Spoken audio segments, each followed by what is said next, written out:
नमस्कार मंडळी, कशा आहात सगळे? तर आज म्हटलं इव्हनिंगचं रुटीन तुमच्यासोबत शेअर करते. तर इथे मस्त आज अशी ना भोपळ्याची भाजी करायला घेतली होती.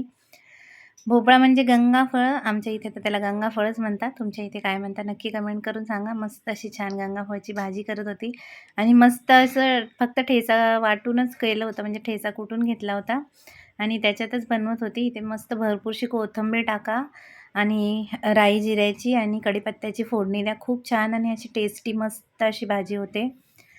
आणि ना मस्त असं छान मग संध्याकाळचं इव्हनिंग मी असे मस्त एन्जॉय करत होती आणि मुली गेल्या होत्या ट्युशनला. मस्त चपात्या पण करून घेतल्या.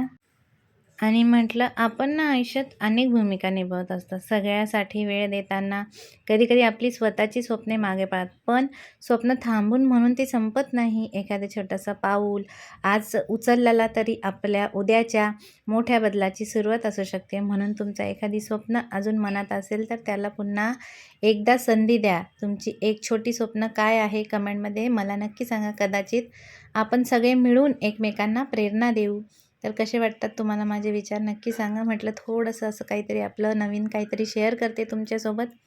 तर नक्की कमेंट करून सांगायचा माझे विचार तुम्हाला कसे वाटतात आणि तुम्ही कमेंट कराल तर मला पण माहिती पडेल की तुम्ही काय विचार करतात आणि मला पण असं वाटेलच ना की सगळ्या हाऊसवाईफ या ज्या काही घरात राहणाऱ्या लेडीज आहेत त्या काय विचार करतात.